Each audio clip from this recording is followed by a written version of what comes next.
ഇപ്പോൾ നമ്മളോടൊപ്പം Wayanad DCC president Shri ND അപ്പച്ചൻ ചേരുകയാണ്. അപ്പച്ചൻ ചേട്ടോ, എന്താ പറയാനുള്ളത്? വയനാട്ടിലെ ജനങ്ങൾക്ക് ഇവിടെ ജീവിക്കാൻ രക്ഷയില്ലാത്തൊരവസ്ഥയെത്തി. ഇവിടെ കുടിയേറി രക്തം വേർപ്പാക്കി അധ്വാനിച്ച് കഷ്ടപ്പെട്ട് ജീവിച്ച ഈ നാട്ടിലെ ജനങ്ങൾ കർണാടകയിൽ നിന്ന് കേരള അതിർത്തിയിൽ കൊണ്ടുവിട്ട ആനയാണെന്ന് പറയുന്നു.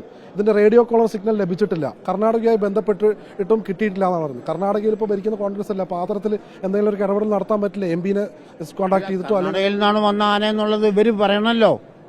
ഈ വയനാട്ടിലെ ഫോറസ്റ്റിലുള്ള ആനയാണോ അതല്ലെങ്കിൽ കർണാടകത്തിൽ നിന്ന് വന്ന ആനയാണെന്നുള്ള ഒരു ഫോറസ്റ്റ് നേരത്തെ വനം വകുപ്പിന്റെ ഉന്നത ഉദ്യോഗസ്ഥർ പറഞ്ഞിരുന്നു കർണാടകയിൽ നിന്നുള്ള വനാതിർത്തിയിൽ വിട്ട ആളുകളെല്ലാം ആനകൾ ചവിട്ടി കൊല്ലുമ്പോഴും കുത്തി കൊല്ലുമ്പോഴും എല്ലാം കർണാടകത്തിൽ വന്നെന്ന് പറഞ്ഞാൽ മതിയോ?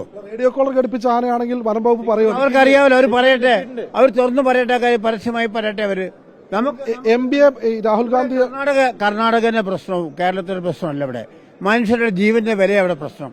മനുഷ്യൻ നിരന്തരമായി ഇവിടുത്തെ വന്യമൃഗങ്ങൾ നാട്ടിലേക്ക് ഇറങ്ങി കൊല്ലുന്നു, കടുവ പിടിച്ച് തിന്നു തീർക്കുന്നു. പ്രജീഷിന്റെ വീട്ടിലെ സംഭവം അറിയാലോ. ഞാൻ രാത്രി ഉണ്ടായിരുന്നില്ല ആ സംഭവത്തില്. എന്താ അവിടുത്തെ ഫോറസ്റ്റ് മന്ത്രി ആ ഭാഗത്തേക്ക് തിരിഞ്ഞു നോക്കിയോ? മുഖ്യമന്ത്രി ഒരു വാക്ക് പറഞ്ഞു, ആശ്വാസ വാക്ക് പറഞ്ഞോ?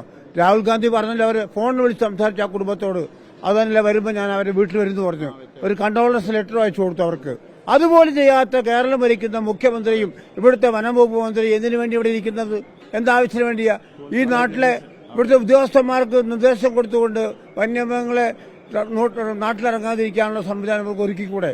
അതിനാവശ്യമായ സംവിധാനം ഉണ്ടാക്കണ്ടേ? തോൽപ്പെട്ടിയിൽ 4 ദിവസം മുമ്പ് ഒരാളെ പകൽ കുത്തിക്കൊന്നു, രമേശൻ എന്ന് പറഞ്ഞ ആളെ കുത്തിക്കൊന്നു. എന്ത് നടപടി എടുത്തു? അപ്പൊ അതുകൊണ്ട് ഈ കാര്യത്തിൽ ഈ സംഭവം ഉണ്ടായി. ആ സംഭവം ഉണ്ടായതിൽ അവർക്ക് മാന്യമായ ഒരു നഷ്ടപരിഹാരം കൊടുത്തേ പറ്റൂ. 10 ലക്ഷം രൂപ ഇന്ന് കൊടുക്കണം. 50 ലക്ഷം രൂപ കുടുംബത്തെ കൂടി സഹായിക്കണം. 2 കുഞ്ഞു മക്കൾ, ഒരു ഭാര്യയെ മാത്രമേ ഉള്ളൂ. 40 വയസ്സായ സ്ത്രീക്കായിട്ടുള്ളൂ. സർക്കാരിൽ ഫോറസ്റ്റ് ഡിപ്പാർട്ട്മെന്റിൽ ജോലി കൊടുക്കട്ടെ അവർക്ക്, അങ്ങനെ കൊടുത്ത് സഹായിക്കട്ടെ. അതുപോലെ തന്നെ ഈ കാടും നാടും വേർതിരിക്കുന്ന ഏർപ്പാട് ആ ഗവൺമെന്റ് അത് ചെയ്യണം. അതിനുവേണ്ടി പണം മുടക്കിക്കൊണ്ട് കൃത്യമായി ചെയ്യാൻ വേണ്ടി കഴിയുന്നത് അത് ചെയ്യാനുള്ള സംവിധാനം ഗവൺമെന്റ് ഉണ്ടാക്കണം.